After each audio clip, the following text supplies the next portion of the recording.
نشرة الظهيرة من التلفزيون المصري، أهلا بكم. أكد الرئيس عبد الفتاح السيسي ترحيب مصر بمبادرة الشراكة الاستراتيجية الشاملة التي طرحها الرئيس الصيني شي جي بينغ مع مصر، مبديا استعداد مصر الكامل لاتخاذ الإجراءات لإنجاح هذه الشراكة الاستراتيجية. جاء ذلك خلال كلمة الرئيس السيسي في بداية المباحثات المصرية الصينية بقاعة الشعب الكبرى في بكين.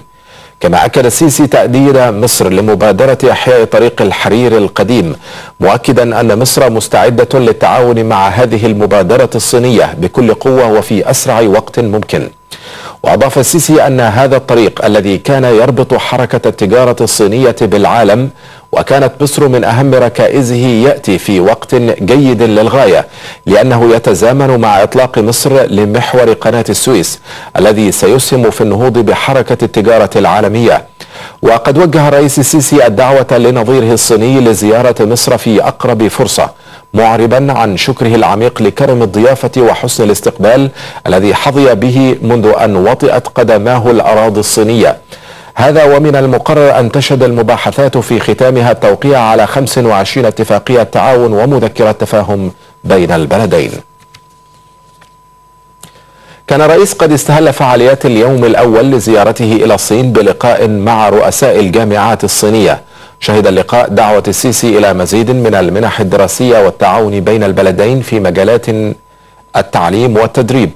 وخلال لقائه مع الوفد الإعلامي المصري، دعا الرئيس المصريين إلى العمل والاصطفاف لمواجهة التحديات الراهنة، موضحا أن إعادة بناء الدولة يحتاج إلى 2 سنين لتثبيت الأوضاع وتهدئة الأجواء. وحذر الرئيس من خطورة التهديدات الإرهابية التي تواجهها المنطقة لا سيما من جنوب ليبيا.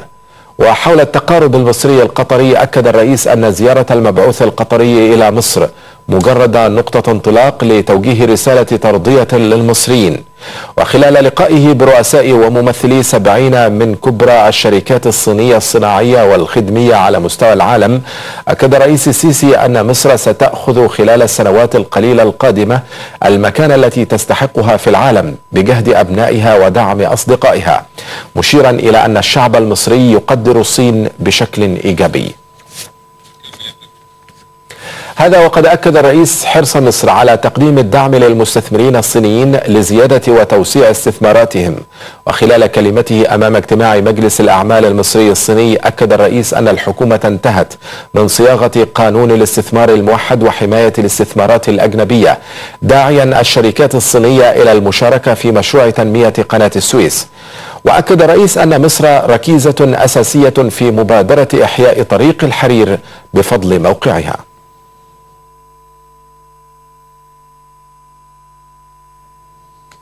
ولمزيد من المتابعة معنا عبر الهاتف من بكين موفدنا أشرف أبو دوح.